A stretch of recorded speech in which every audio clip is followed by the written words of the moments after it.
And welcome to Kelly and Wrighty. Do you like goals, Wrighty? I love goals, man. We've got 38 of them from this weekend, 24 on Sunday alone, and some unbelievable drama. Especially at the Etihad. Yeah, especially there, where Kulusevski's late goal for Tottenham at Man City means the champions have dropped points again, and there were a few things that made Haaland just a little bit angry. You know what that result means, Kels? The title race is wide open. Arsenal now 2 points clear at the top. Could this be the season? It might just be, but Jurgen Klopp says none of us will ever forget Liverpool's win over Fulham. That keeps them in second place. We'll discuss a game full of worldies. And we could have the first managerial sacking of the season. Paul Heckingbottom was on the brink after Sheffield United were thrashed at Burnley. There is so much to talk about on a weekend that brought us yet another Premier League epic. Well, that 3-3 draw at the Etihad, dramatic 3-3 draw, means that Manchester City are in third in the table. Liverpool's very late show against Fulham means they're up to second. They're 2 points behind Arsenal, who beat Wolves 2-1 at the Emirates. Aston Villa still in fourth after their draw at Bournemouth.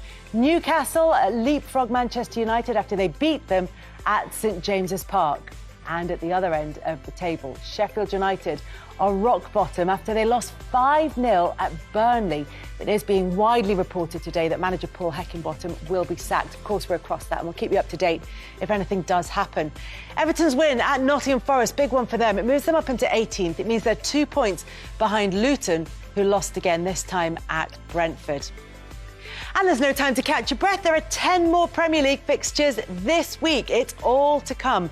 Luton up against Arsenal on Tuesday night. It should be straightforward for Arsenal as they hope to extend their lead at the top of the table. But big games elsewhere at both ends of the table. Nottingham Forest with an unimpressive performance at the weekend against Everton will be looking to put that right as they travel to Fulham. Sheffield United may be under new management by the time they face Liverpool on Wednesday evening. Manchester City are off to Aston Villa. City going there without Rodri. He's going to be suspended. A big game that night for Manchester United. They're at home to Chelsea. And then the Thursday night games, Everton looking for points now desperately at the bottom end of the table after their points deduction, up against Newcastle, and they are hit by injuries. It's going to be so stretched for them at this stage of the season, but they need to make sure they can get all 3 points to keep pace with the teams towards the top of the table. Big game for Tottenham as well, as they're up against West Ham. It's what is always a spicy encounter. Talking of which, spicy encounters. Lola Hughes and Darren Bent are with us in the studio today to talk about all things, but we're going to start at the top of the table because it's been absolutely chaotic. It's been very, very frosty in the UK all this week. In fact, so cold that some people have been having to revert to special measures to make sure that they keep up to sort of body temperature. Did you have a bicycle pump in this coat? No, it's just the side view. Was it definitely yours? That's real. That's real. It's not. You tried that on the other day, I didn't you? tried that on the other day and I shrunk. You wouldn't see me. It was so big on me. It's like The Rock's coat. No, it's just the side view, which was front ways. It's a duvet. It's perfect. It's exactly what was needed for Monclesi. And it was needed because it was very, very cold this weekend, Friday and Saturday in particular. In fact, the title race looks like all those videos that are going around at the moment, all those memes of cars sort of sliding into trouble. That's what the title race is like at the moment. Everybody's kind of dropping points, finding themselves in Under Arsenal, you mean? Well, Arsenal, even in the second half against Wolves, it felt like they were trying their best to kind of skid themselves into trouble in that one. I hear what you're saying. Liverpool certainly did against Fulham, even though they got 3 points. Manchester City dropped points against the Tottenham side that they were widely expected to wipe the floor with. Snow skid, yeah. And it just means it's really exciting. It's very exciting. I mean, it's not a perfect analogy, but I'll be honest, I didn't know where to go after seeing you in that big coat. No, I thought it was brilliant weekend. This weekend with the goals and the late drama. Obviously, you know, the Man City and everything that happened there. Arsenal, you know, winning a home game. When we went into the game, I was saying, listen, it's as tough as it is, all the home games, you have to win them because whatever City are doing, even though they drop points against Spurs and miss chances, they will find their feet at some stage because we know that they'll have that run in and around that February where they don't lose any games. And so you have to be winning the home games. And I was pleased with the way Arsenal started. Obviously, it got a bit shaky at the end, you know, but like they saw it through. And that's the main thing now, to get it done, Kels. You know, I thought that at the start of the game, when we watched this game, I thought Wolves done pretty well.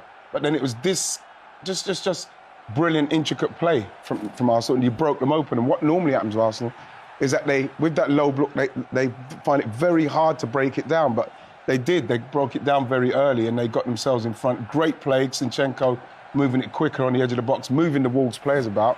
And then you're 2-0 up and you're thinking, wow, this is exactly what you want from a home game. I mean, look, as you say, they made it difficult for themselves later on in the game. Wolves got back into it and you know, it was a little bit tense towards the end for Arsenal. That's just a lovely finish, that goal. But, you know, the difference that Odegaard makes to Arsenal is huge. I know he got the goal there, but the first half in particular, they look fantastic. Yeah, and he's probably somebody who's not been at his best at the start of this season. I mean, last season he was phenomenal.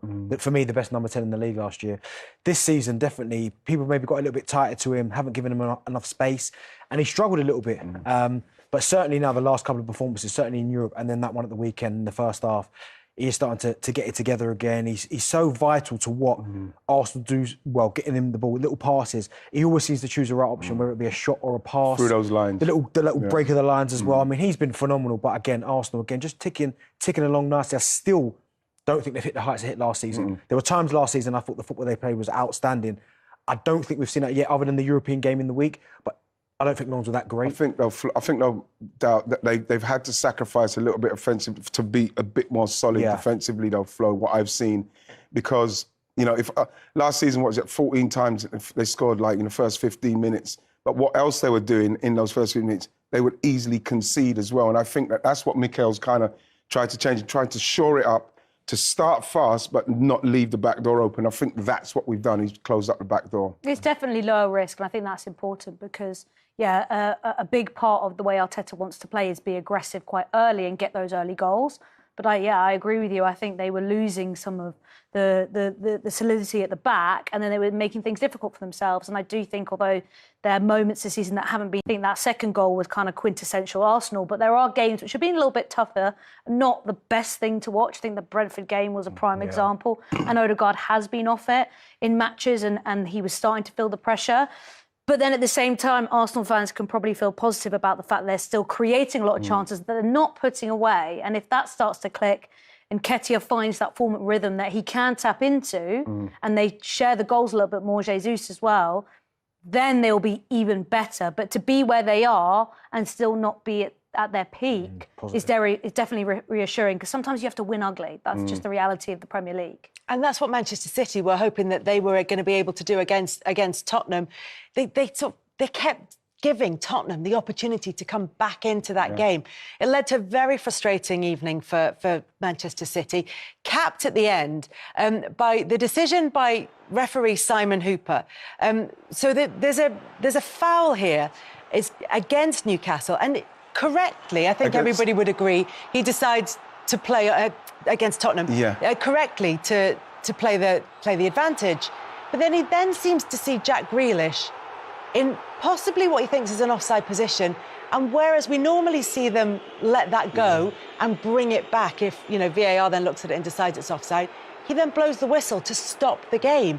And I think there was a moment of there was a pause in the ground as people thought, is that the ref's whistle? Has he stopped the game? And there was a kind of confusion, because we're not used to seeing that anymore. We're used to seeing them let that kind of opportunity go. And it was just you can understand the frustration from the City players in that situation. I'm out, bro. I'm out with the decisions now, because if you say something, that's not a VAR thing as well, because everybody keeps saying, "Oh, I hate VAR now." No, it's not even VAR. It's not clear, I think, as well, because some people are saying, "Oh, maybe it's because Haaland didn't find his balance and he thought Haaland wasn't going to get up, so he was going to pull it back for a free kick." Some people say maybe he was actually signalling for a free kick all along. I think it's the lack of understanding and the lack of clarity which makes it even more confusing, because traditionally it's going to be the lines person that's going to flag, which will then communicate to the referee to blow their whistle. But if the linesman isn't flagging, then I think, you know, in most situations, the referee's not going to take the impetus to blow the whistle. And I think it's just a confusion. Now, in this scenario,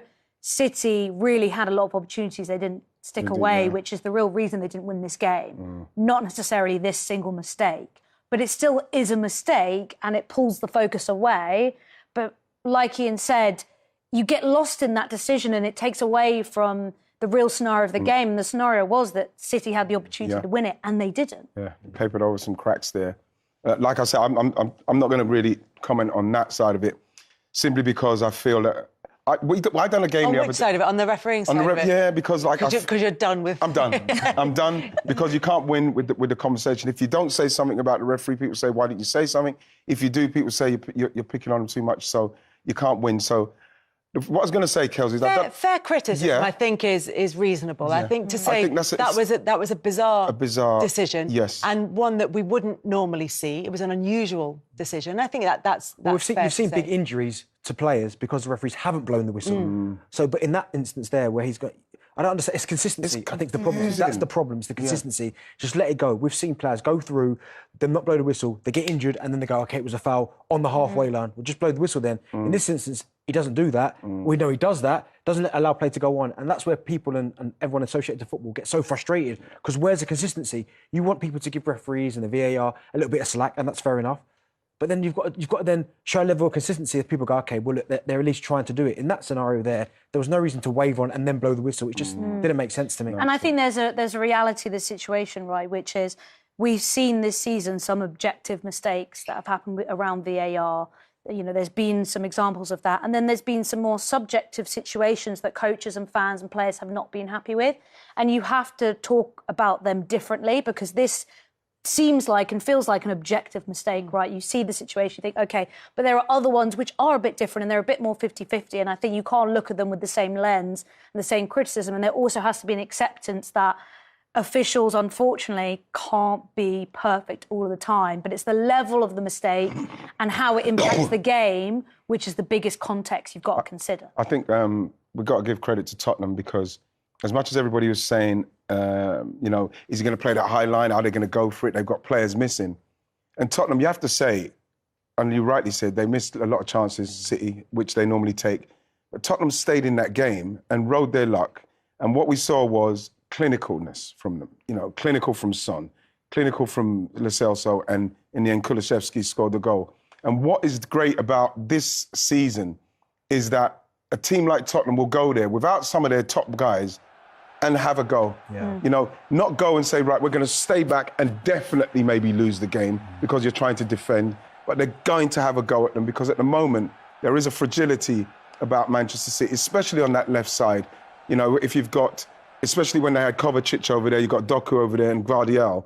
It's the left side of Manchester City that's not quite got up to speed with how they're doing their stuff. So that's where you want to try and attack them. And even the first goal came from that side. But I'm just pleased to see a team like Tottenham just say, well, let's just have a go then, instead of just like not getting anything. Because if they don't do that, they definitely don't win, they don't get anything out of that game. Is there also an argument that that is the most pragmatic thing that Ange Postecoglou could do with the group of players that he has available to him, that he has no fit defenders? And so he says, well, we are clean. I think their XG was something like 0.47. So they weren't creating clear-cut chances. They just managed to score 3 goals in the process. So he's like, do you know what? We know our attacking players can do it. We know our defenders aren't anywhere near our first choice defenders, certainly in terms of central defence. So what we'll do is we'll keep the ball as far away from that end of the pitch as we possibly can. There's something quite sensible about that, even though it looks a little bit chaotic and a little bit reckless. But it looks reckless. But maybe it's not. Maybe it's entirely sensible. Well, it's high risk, it's high reward, and the error. But maybe that what I'm trying to say is maybe letting the defenders see more of the ball is higher risk if they are those defenders, maybe. And the mistake that Basuma made for City's third goal, it was, I think, they were playing the same way that got them the other 3 goals. So you have to play that way and play in that philosophy to then get the rewards that you want. And Spurs, the way that they're playing this season, if you give them an inch, they will certainly take a mile. And I think that, like, having that as your core philosophy, as much as it became their downfall and a bit of a joke in that Chelsea game, that is their philosophy, and they will win a lot more games and get a lot more points than they will lose. And if you stay true to that, you have to. They'll always be in games. That's the thing about this Spurs side under Postecoglou. They'll get beat, they'll get hammered a couple of times, but they'll win a lot of games. They'll always be in games. Even the games where they've lost the last 3, the Villa game, for instance, they had chances to see that game off in the first 15 minutes. The Chelsea game, first 15, 20 minutes, they could have scored 2, 3, 4 up. when they're missing the chances and they're getting beat, I can understand why Ange Postecoglou will look at it and go, yeah, it's disappointing. I don't want to lose games, but they're creating chances. In every single game they've lost, they've not been blown out the water. The Chelsea game, the result, yeah, it looks bad. But if you look at the context of that game, they go. So I think playing this way, they'll always be, whoever they're playing against, they'll always be in games. He said that he told the players at half-time, look, this is how I want you to play. If we get beat, my fault. Go out and do it. Don't worry about making mistakes. And I think, you know, we always talk about vibes with Tottenham, and it gets to the stage where it feels a little bit kind of scratching the surface and not really. But it is important, the atmosphere that he is creating in the players, the confidence that he's creating in the players, and the belief in the way that he wants to play. There's nothing. I don't think there's anything that you can hear as a player more than a manager having the kind of confidence in you and saying, listen, go and do the stuff what I'm saying to you. Enjoy yourself doing it. I'll take the blame if it goes wrong. Because that's what we saw in that particular game. But what we saw more than anything, which really punished City, was the clinical nature in which Tottenham took those chances. Because, like you said, the XG was 0.5. I don't know what it was. It was about a half. I can't remember. Something round about there. Whatever it was. And so when you do put in a performance like that and you get something, you know what it's like on the bus on the way back. Everybody's buzzing. Everybody's the momentum. And when you get the other players back, if you can stay doing what you're doing now and getting results against the best in the league, honestly, then you think what Tottenham are going to be capable of doing once they do get the fit players back. Because what I like about him, he's not complaining about who's out, because they've got some top players out. They're just getting it done, and they got it done against City, and that should be a worrying thing for a lot of people. Well, that's what I was going to say. I think it shows a lot about how teams can continue to take points off Manchester City as well. This result, the Wolves result, the Arsenal result, which is, if you can intercept and get to those passes first or win those individual duels and battles, you can get something out of the game, because that's how they play their football. If you can disrupt their rhythm, you're going to get something from the game. And I think Tottenham have done that well, and some other teams have done that well this season. And we haven't seen that weakness before in City. No, 3 wins in their last 8 Premier League games for Manchester City. And as you said, there are times in previous seasons where they haven't quite been perfect, or they've dropped a couple of points here and there. But this sort of consistently below par performance feels very unusual for them. And yes, they're dealing with a bit of more of a changeover of players than they've had in previous seasons. De Bruyne is still to come back into this, of course, and they're going to be playing in the next game without Rodri in the side when they face Aston Villa because of suspension. Grealish, but he's less of a key player in that side, will be missing as well. And it feels as though there is a weakness there, which is why we started off by saying the title race is exciting. It's wide open. Yeah, I mean, as you said, the kind of change of players, as you said, losing certain players, key players, Gundogan, likes of this, and players coming in. But I think if you show real belief against Manchester City, I think that's the biggest thing. When you're playing against a side like that, like Manchester City will take risks because they've got the ball, so they'll always slide people forward. We've seen over the last couple of seasons, I mean, Brentford was a prime example last season when they went to the Etihad and won. If you can show real belief and commit men forward and play the game you want to play, yeah, of course, you're going to have to relinquish some of the possession because they'll have a lot of it and chances. But if you can keep pushing forward and keep creating opportunities, they will always give teams a chance to score. It's whether you take the chances or not. That's exactly right. And Spurs did that. You gave Spurs the opportunities when they went forward. They took them. So if you take your chances, you'll be in games. But I think the biggest thing is when you play City, you have to believe that you can get something from the game. If you go into that game thinking, I'm going to be 4 or 5, you've got no chance. And I think teams in this little run that they're having have all believed, Chelsea, a prime example, Pochettino, we can go and get something in this game. They're Manchester City, but we can go and win it. The Villa game's going to be fascinating because of the way that he sets up so specifically for the opponent and tweaks things. And obviously, if we've seen it, Unai Emery's seen it. He knows exactly how to get past them. That's going to be incredible. Because then after that, they've got a run of games like Luton and Palace, Everton, that they would hope that they were able to win, and teams in there that have struggled to score. And then in the middle of January, at the end, sort of sandwiching all of that is Newcastle, which is another team who are going to be able to fly out the blocks against them and cause them trouble. But that Villa game is going to be really interesting. It's a very exciting game, the Villa game, because Villa from back to front, they look very solid. Obviously, their goalkeeper's very good. I think Conse is having a fantastic season. You know, Douglas in the middle.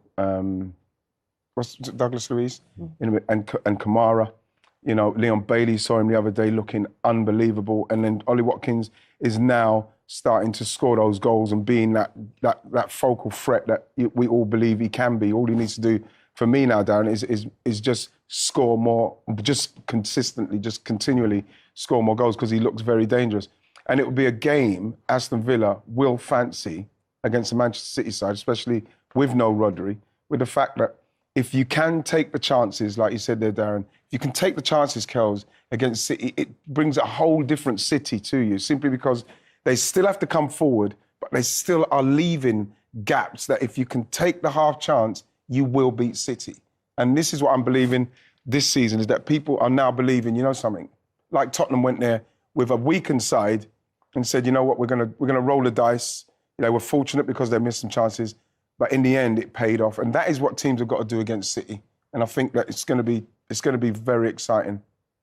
I thought you were coming in there. You were just nodding. You were just nodding in agreement. So wise. Just very much agree with all of this. But what we've said is City dropping points, of course, has opened things up again at the top of the table. Arsenal, as we've covered, are one of the sides who are poised to take advantage of that. But Liverpool also, with that win, we'll be talking about them very shortly. It was a late show at Anfield against Fulham after some nervy moments.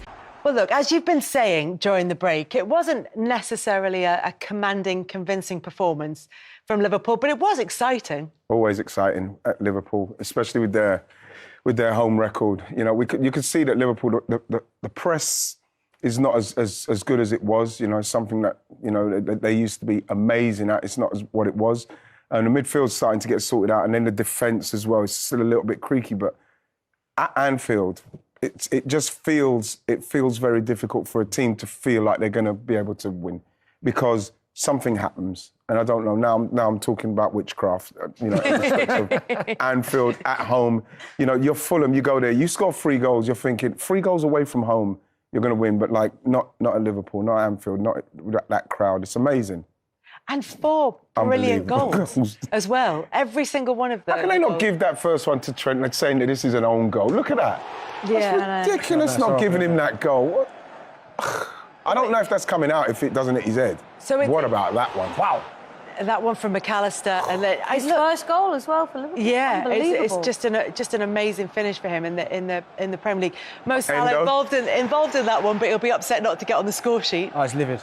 And they were so close to them, all 4 being from outside the area. Yeah. Obviously, this one comes back and Trent's just inside the 18-yard box, but all long-range efforts. And the problem is, I bet none of them win goal of the month because they'll pull votes from each other.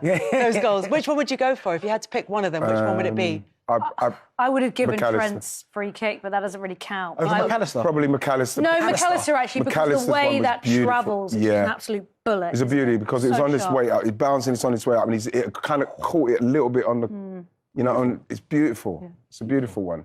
And it's interesting that their goals scored by midfielders and scored by Trent Alexander-Arnold, who is a hybrid midfielder now. Who's kind of it's that development of this new Liverpool team. There was a lot of fuss made at the start of the season about Liverpool 2.0, and and they're not quite there yet, as you said, but they're starting to feel like a team. You know what they're about. You know what is expected from each of those players within that system. Mm. Do you see me? Sorry, I thought...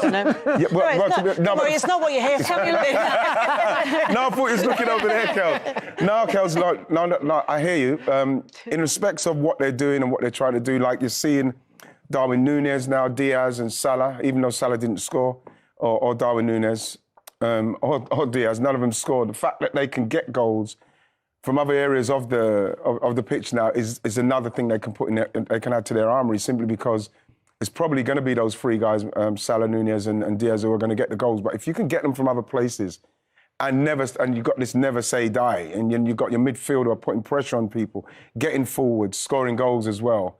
You know, if they can kind of add that into the away performances and maybe tighten it up at the back a bit, then Liverpool, again, are going to be a very tough side to beat because they've got goals from everywhere.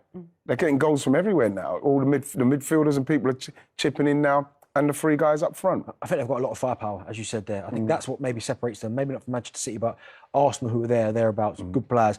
I mean, Mo Salah didn't score in the 4 yesterday, but his numbers speak for themselves over the last. And he should have scored. He had a brilliant chance in the game, especially for him. So it wouldn't surprise me if the next game now he gets a couple, but if it's still livid. But yeah, I think Liverpool's firepower will separate them from certainly the rest of the Premier League. But as you said there, I put them in a transition still because they're still trying to figure out that midfield. I don't think McAllister's a holder. I think he's more of a number 8, can get box to box, can create. I don't think he wants to sit Endo. I think once he gets fitness, that will help. But again, if for Liverpool, the same way you look at Arsenal haven't played that well, but still sit top. Liverpool are still trying to find some things out, and they're third in the table. Or I think they might be second. So second in the table. Second in the table.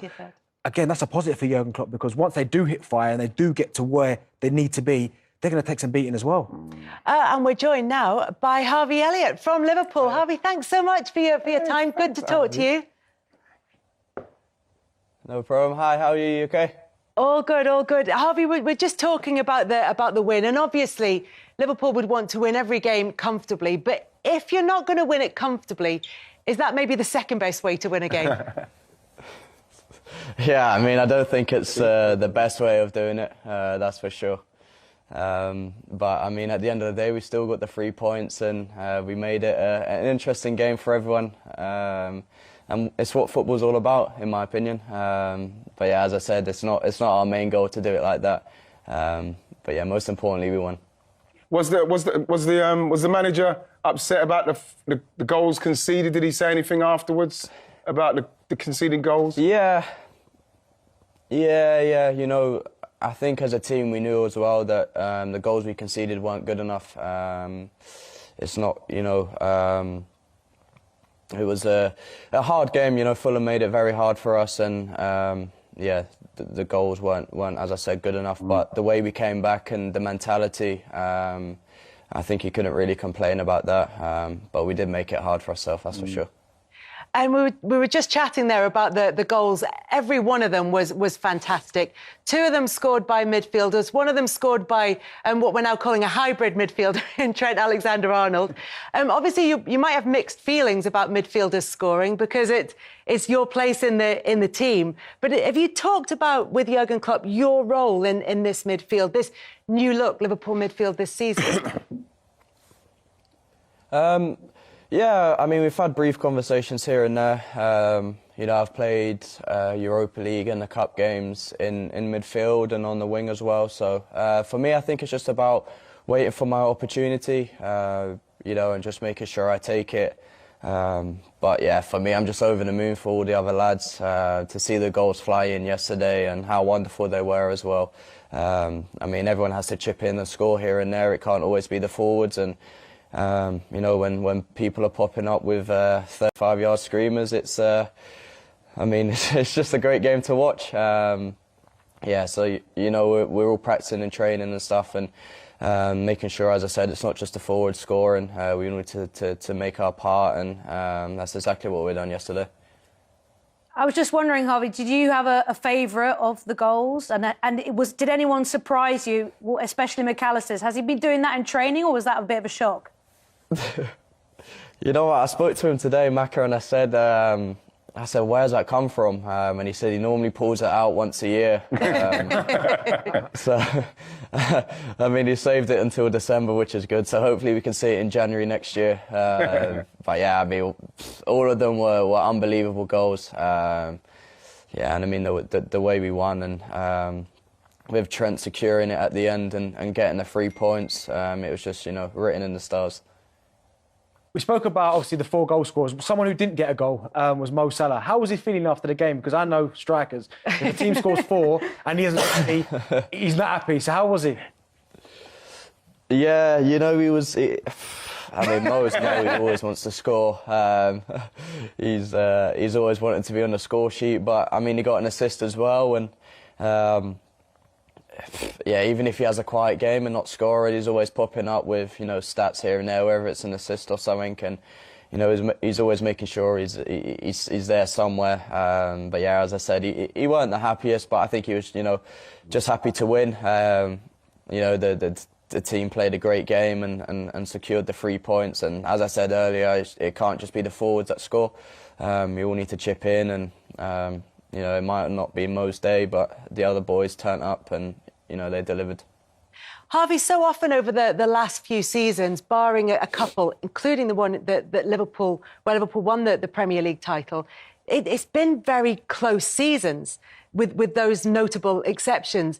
This season, it feels like the teams at the top can be beaten. So what's the sort of chat around training in the dressing room about a title this season?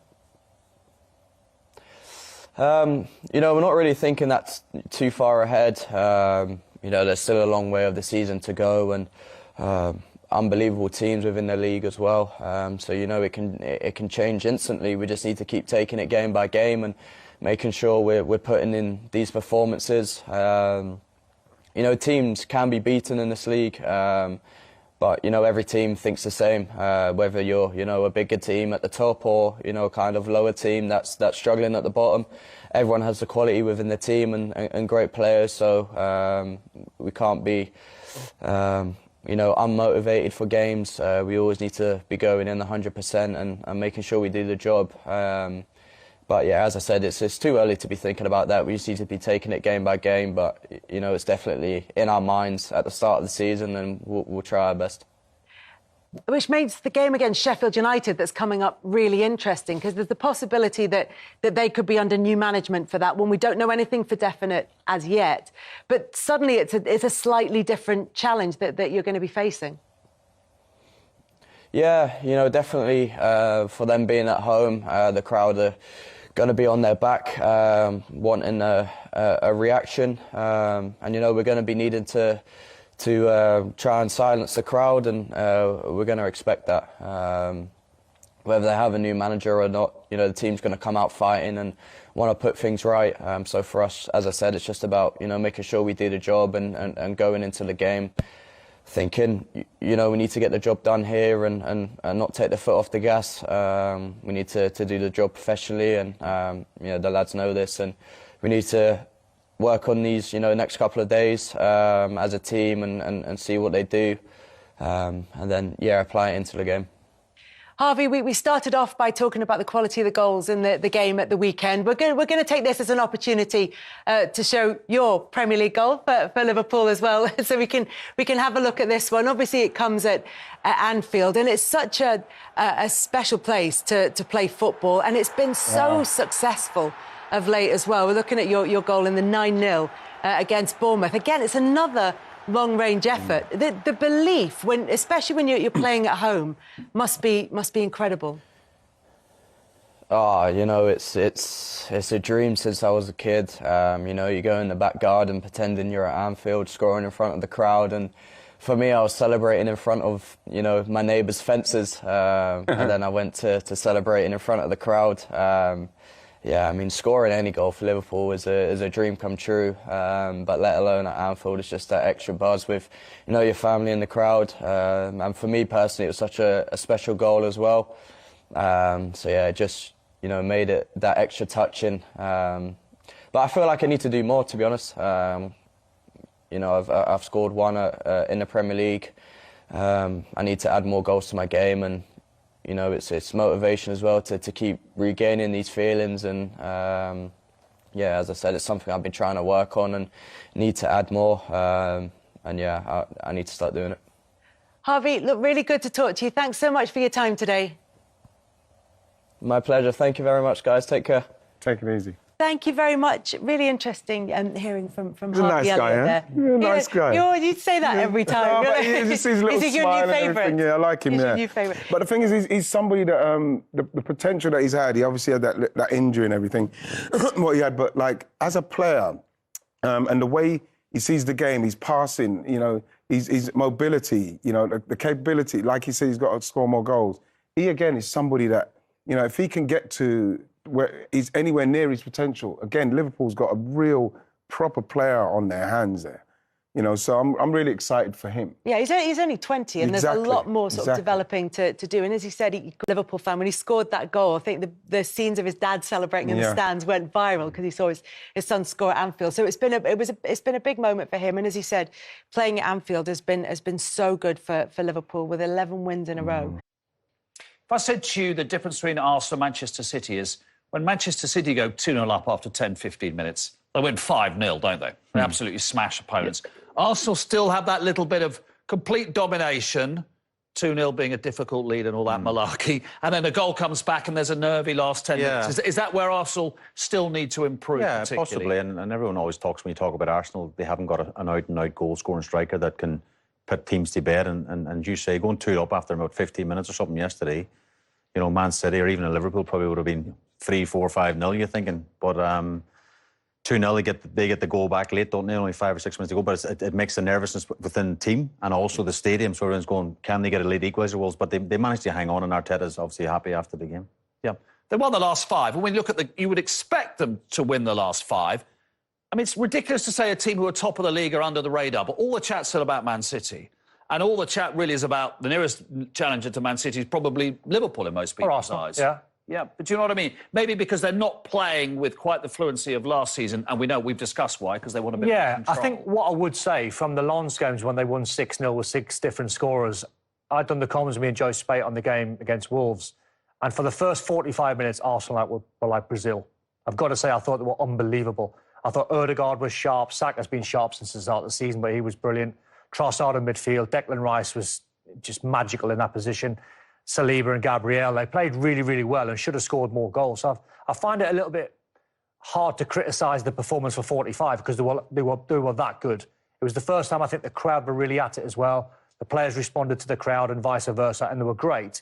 But to your point, where if they don't bury teams in the Premier League, you offer that little way back. And Wolves, it depleted Wolves, I must say. Didn't have João Gomez, didn't have Lamina, didn't have Noure. They put up a real good fight. So I think on the balance at the end of it, when you look at it, you think both managers come out of that game, I think, with a lot of credit. It was a really good game, and Wolves tried to stay in the game, but Arsenal were very, very, very much superior to Wolves in the game. Absolutely, but get that third goal, and then suddenly, even if the opposition get one back, you can still keep the ball. You're still too clear. Depends how you see it. Sometimes it depends how you see it. If you win a 2-0, as they were, and you didn't want to expend too much energy, and you were still in control of the game, depends how you see it when you're in game. Second goal. Well worth watching, is it? Brilliant team goal. We've seen some incredible goals today. Some great individual goals. This is a team goal. Yeah, well, the build-up to it all, Mark, and the movement and different people. I mean, Saka's been in brilliant form for Arsenal, of course. It's not his best cross, I might add, but this 1-2, of course, from Zinchenko, and Ødegaard just puts the brakes on there and leads the box. And again, we've seen this finish many times from Ødegaard before. No panic. Very similar to the Haaland chance we watched earlier. He pulls it wide. Ødegaard finds the back of the net. It's a brilliant finish. Brilliant team goal. It's so often, isn't it, the defenders run towards the goal line, don't they? Yeah. It's like a magnet, isn't there? Everyone gets sucked in. Everyone gets sucked in, and he just stands there, doesn't he? Edge of the box, sort of 14, 16 yards out. So often we see him in that position. Do you feel that as goalkeepers? That we panic and we tend to... Because we panic and think, help the keeper, get on the line. And Space has never scored a goal. That's right. It's a natural reaction, I think, of defenders and stuff. They go to the line and they try and... Is that a nightmare for you? The goalkeeper. But even if a cross is coming and a defender drops off you, say, Mark, to go in the line, I'd rather him pick up the guy who's going to hit it. You have more chance of clearing it, you know. But I think it's probably panic and human nature. I'll get back in line. You know, like a five-a-side game, you're going, I'll defend the goal, but, you know, it's a brilliant I think it's just finish. Instinct, isn't it? Yeah, possibly, You know, no, I think it is. Maybe they all want to be goalkeepers, Mark. We're all failed goalkeepers. You know what I mean? That's what it is. Let's have a look at the tables, and we'll have a look at the midweek fixtures. A very busy Christmas programme has started. So Arsenal 2 clear of Liverpool. I mean, interesting, the 88th minute, Liverpool are on 28 points. It just shows the difference, doesn't it? It absolutely shows the difference. It's so important, and I know it's Captain Obvious, but when you're not playing well, win games. Manchester City in third. Wow.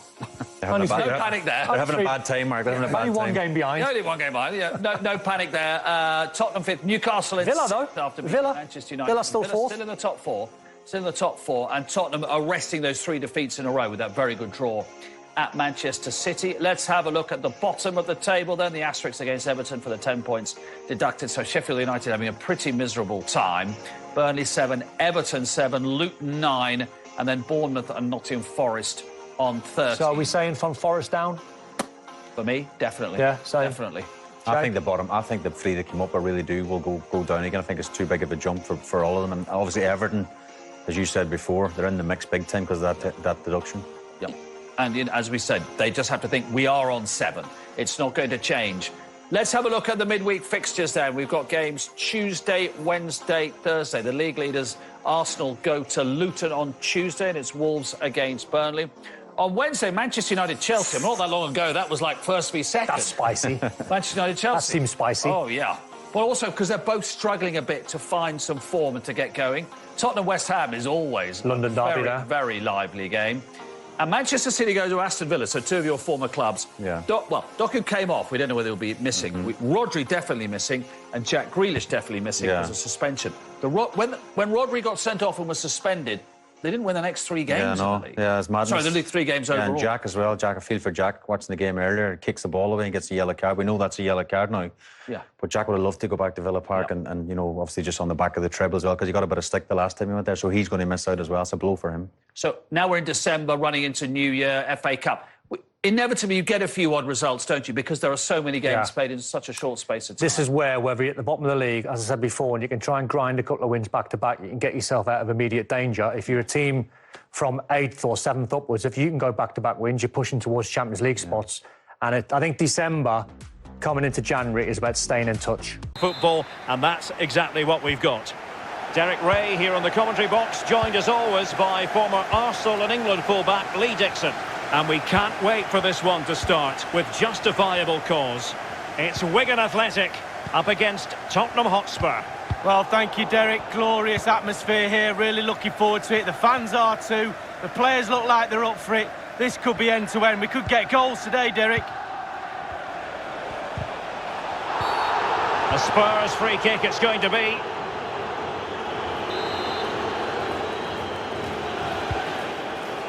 Dyer. Here's Kane. It did look on for them, but not to be. The forward thrust is by Dele Alli. Lo Celso. Here's Dele Alli. A tremendous block. Splendid tackle, and the outcome is a corner here. Taken short. Son. Lo Celso. Can he convert? Not to be in terms of the finish.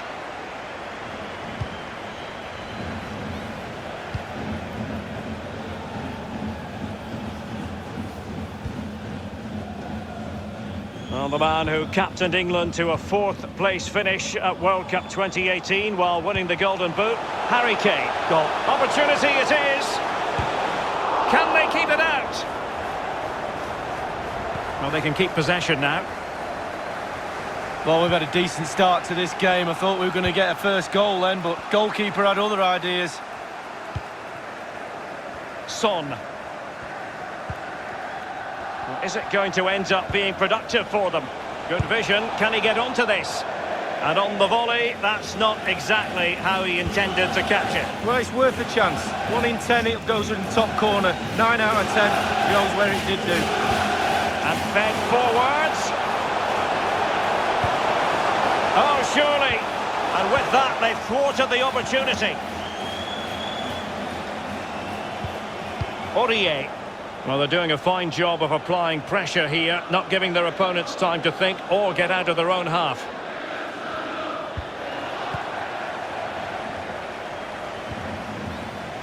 And the ball back with Spurs now.